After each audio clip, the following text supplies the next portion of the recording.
He doesn't shower often. Oh my gosh. It's not that I don't shower often. I'll shower enough. Okay. Mobile One dream road trip.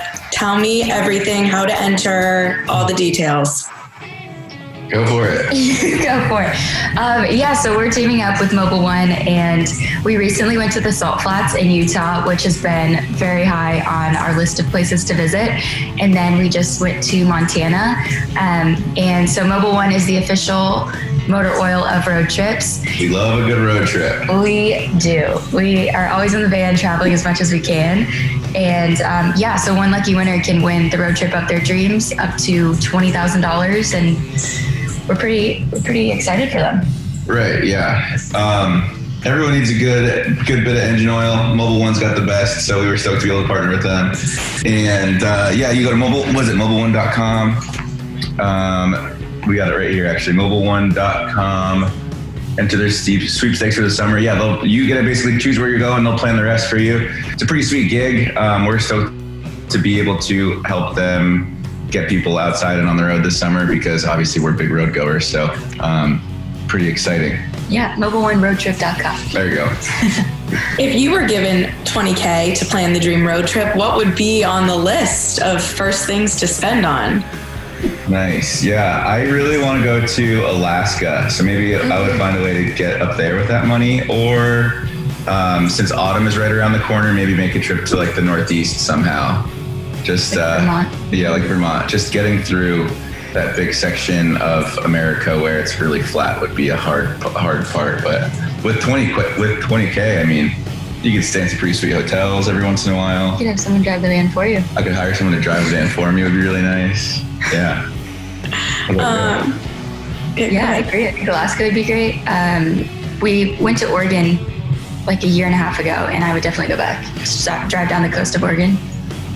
Do you guys have a road trip highlight from either recently or in general? Yeah, I have a highlight. What is it? We went to the Salt Flats, and the van got stuck in some deep mud, and we had so much fun in there, just hanging out, waiting for the tow truck to come. For 4.5 hours. That was my highlight. Caelynn was so calm and patient with everything the whole time, so I had a blast just kind of hanging out and just laughing about the situation we were in. Yeah. Amazing. What is your balance these days with the van life? I know you bought the house. What is like the mix of being on the road and planning routes for you two? Yeah, I've noticed throughout our experiences that the van more or less is like a one-person thing. It's great to have Caelynn come and visit for a couple days, but it can get pretty cramped in there. So, like, especially if she's like bringing luggage with her, the van is already like, space is a finite resource. So she'll come for I would say 3, 4, 5 days in the van. And then, we would either go somewhere together or figure it out from there. But I probably spend like a quarter of my time in the van, I would say, and I so for like the past month or so, I've been on the road on this road trip. But before that, I would do like little mini trips up the coast or something like that. But yeah, I mean, we bought the house in Las Vegas, and Caelynn has been doing an incredible job of decorating it, and she's been having a blast. So it's been nice to have that also as like a resource to be able to just like decompress if we need to, What is something you guys have learned about each other while on the road together? Oh gosh, I don't know. Is it a good way to test the relationship? It is, because again, it is such a small space. Like, you're just in such close proximity the whole time. Dean is very calm, very relaxed, likes to just not really plan things out, and I'm the opposite. And I think that makes our trips work pretty well, because he's not planning, so we're like kind of going with the flow in some aspect, and then I'm planning when I can. Is that what you learned about me, though? Because I'm curious too. What have you learned about me? I don't really know. I mean, what I've already known from living with you. He doesn't shower often. Oh my gosh! Why would Not the celebrity shower debate being reopened right here. Oh my gosh! Oh my gosh! Yes, he just recently told me about all of that. But about what? The celebrity not showering. Oh, right. It's not that I don't shower often. I'll shower enough.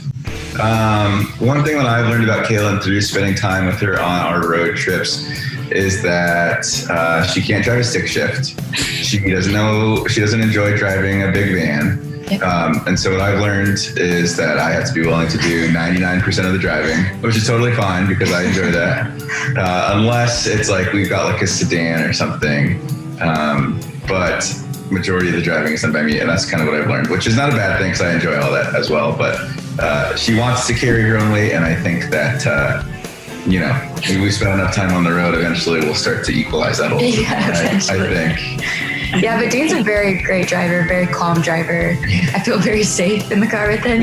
Which she says that, but there are still moments where she's like audibly gasping, or like I'm just a nervous like passenger, or like backseat driving. Yes. Like, hey, you're supposed to turn right up here, and I'm like, I know, I'm looking at the GPS right now, and I'm getting over. It's just like I think it's just like a guy thing when someone is like giving you the directions that you already know, you kind of like get a little agitated. Not agitated, but just like whatever.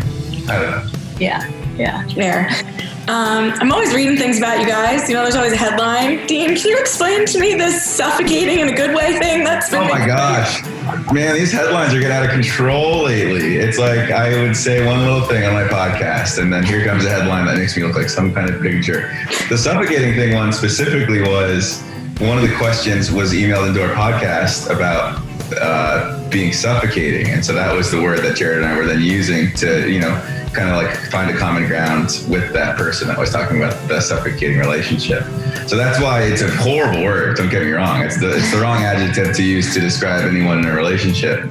I was simply saying that in past experiences, I would hate to be suffocated, but with Caelynn, although my instinct is to say, don't suffocate me. In reality, I'm like, you can suffocate me because I enjoy spending time with you, sort of thing. But I do agree with you, that does sound bad. The suffocating is a bad adjective.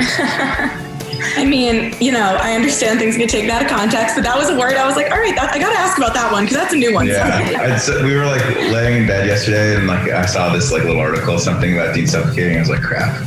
And I gotta explain this one. And I clicked on it and I read everything, and I was like, I remember saying all this stuff, but yeah, out of context, and even in context, it doesn't sound great, but out of context, it sounds even worse. What about the doesn't use the L word? Was that taken out of context too? Do you say I love you? Was that like an old thing? I do say I love you to Caelynn. I am in the camp of I'd rather show Caelynn that I love her rather than say that I love her. I think that nowadays, like anyone can say, like talk is cheap more or less, anyone can say anything.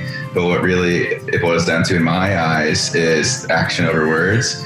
And we've done like those little like psychology tests where it's like, what's your apology style? What is your love language and all these things? And mine always come down to like my love language is acts of service, right? Because I like to see action behind the words. And then my apology style is like take accountability. So it's like, I think words can mean anything, but actions can mean one thing, right? And so it's like I would rather show Caelynn that I love her consistently and constantly all the time rather than say a word that people throw around like it doesn't mean anything nowadays.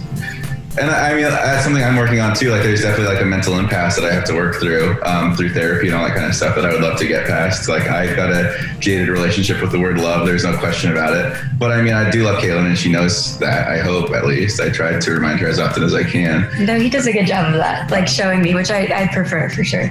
Yeah, I would rather have her show me rather than tell me. I'm going to keep rambling, I guess. One of my biggest pet peeves is when like someone, like your family member or something, like does something to hurt you or to scorn you or something, right? And rather than like fixing the problem, they'll just be like, oh, but I love you, so everything I did is, absolved. But it's like, no, like that sucks, and I like am still like healing from that. You can't just say I love you as like a blanket statement to like make me feel better.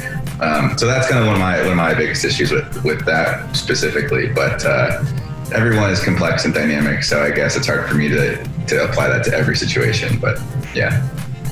I got it. You guys watching Bachelor in Paradise this season? We were just talking actually right before we jumped on the phone with you. Thoughts on favorite couples? What's going on the beach? Anything standing out to you?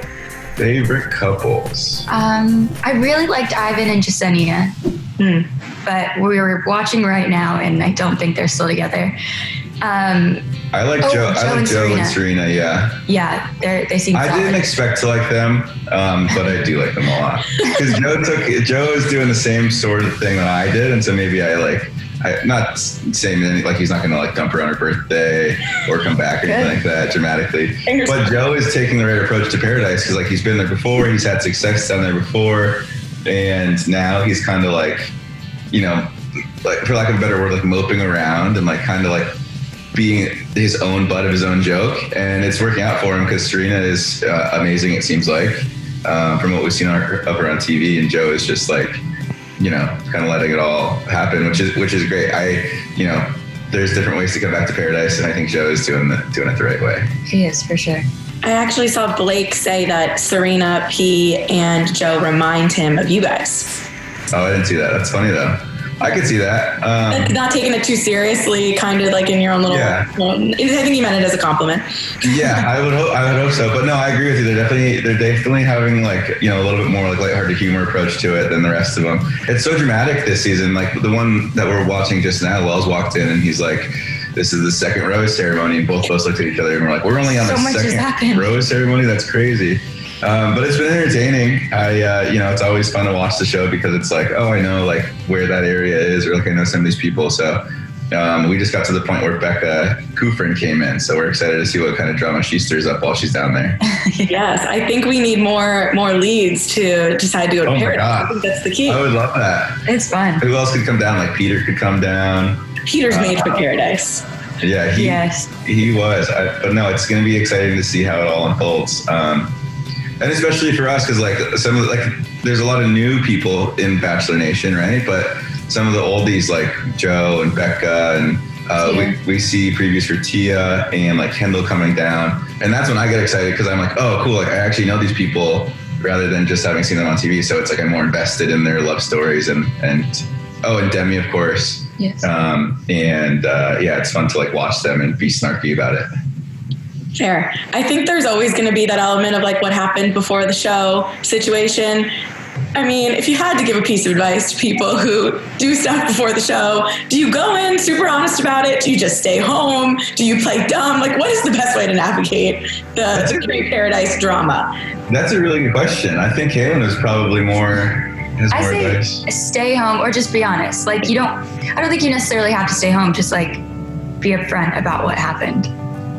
Yeah, I think being upfront is important too. It's funny because Wells and I are pretty good friends, and he was like sharing his little like inside scoop on the season, and he kept saying like it's the most dramatic season of Paradise he's ever been a part of, which they say every year. I understand that, but there's like a couple specific dramatic events that he's referred to that haven't even happened yet, and so I'm like, how is the season so dramatic already? And the most dramatic things, according to a guy on the ground, haven't even happened yet. So that's kind of what I'm like looking forward to.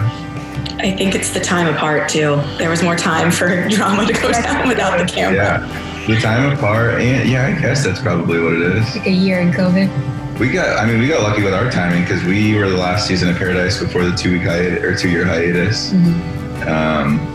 I definitely feel like there's like some young teenage angst on the beach because it's been so long. Yeah. Mm-hmm. What do you think of these guest hosts? I'm personally enjoying them. I think it's fun, but I also think Wells could probably just handle it himself. Do you have any thoughts on that? Yeah, I totally agree. I think Wells would kill it, but it is fun. Like I imagine myself being on that beach and like each week you're like, who's the next person? And you're just anticipating. So I think that's fun. Just the excitement of a new host and rotating hosts. I think Lance did a great job. David Spade did a great job. I'm very excited for Lil Jon. Yeah, Lil Jon, I heard defied, not that there were bad expectations, but he blew all the expectations out the water from what I've heard. Yeah. And I love Lance. Lance was so great. He was so poised. He was so like well collected. And he just like, he felt like the host. He felt like he like belonged there, yeah. David Spade was great, but he didn't feel like the host, you know what I mean? Like he was a great like comedic relief, mm-hmm. But with Lance there, I felt like Lance kind of like demanded control a little bit more. Yeah, I agree. And next Bachelor, I mean, who do we think? Who are we rooting for? I don't know when they're going to announce it, but I feel like there's a lot of names being thrown around. I suddenly forgot all the people on Katie's season. I think it's going to be Andrew. Andrew or Greg or... Yeah. I want it to be Greg. I liked Greg a lot. Greg is handsome. I know that he has his issues with the process, I guess, but I think if Greg was like the guy for his season, I think things would maybe go a little bit differently. But that's who I'm pulling for, I think, is Greg. Yeah, I like Andrew and Justin. Justin. Andrew was just so sweet. And Michael A. Oh, they're all coming back now. Yeah. I'm firmly in the Greg camp. What about you? Who's your pick for it? I forgot about Justin, but I really like Andrew. I think Andrew seems just like really charismatic and could carry the show. Greg, I don't know. You can't say that the rose means nothing and then all of a sudden be the guy handing out the roses. I'm sorry, it doesn't work for me. I think it's great. It's like a complete destruction of the show in like a good way. You know, like he's not worried about the roses. He just wants to find love. That'd be like. You've already got the tagline. Yeah, that'd be a good tagline. I do agree. Andrew would be a fantastic bachelor as well. I've just got like a little man crush on Greg, I think. So maybe that's why I feel that way. Well, we'll see. Who knows? They'll probably throw us for a loop now that we all think it's one of them. It'll be someone from Paradise. They might go back like they did with Ari, like 5 years and pick someone from like Caelynn season or something. Mm-hmm. Before I let you go, tell me one more time. Mobil 1, dream road trip, 20 grand. Go to mobil1.com/road trip. Mobil1roadtrip.com. Go to mobil1roadtrip.com. Enter the sweepstakes to win a $20,000 road trip put on by Mobil 1. I'm jealous. I want to enter. I'm not technically allowed to, I don't think. But road trips are awesome, and it's great to have. I like partnering with Mobil 1 was obviously something that we have done, and we're stoked about because Mobil 1, as far as engine oils go, like, I know everyone's like obviously super like environmentally conscious these days, and as we should be. But Mobil 1 like talks about climate change, and they talk about the things that they're like doing to fight and combat climate change. And I think as far as oil company goes, an oil company that's willing to even have that conversation is leaps and bounds better than one that's not willing to have that conversation. So the partnership with Mobil 1, like obviously if you own a car, you have to put engine oil in it, and Mobil 1 makes great engine oil. So we were stoked about that. But yeah, mobil1roadtrips.com to enter the sweepstakes, and hopefully you guys can enter and get a sweet road trip out of it. Sorry, I know I went off on a little tangent there. Love it.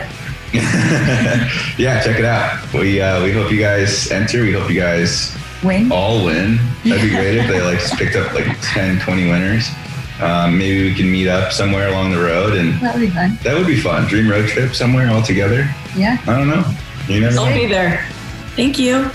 Thank you so much. Sorry for all my ramblings. Oh, never apologize, Dean. You're a dream.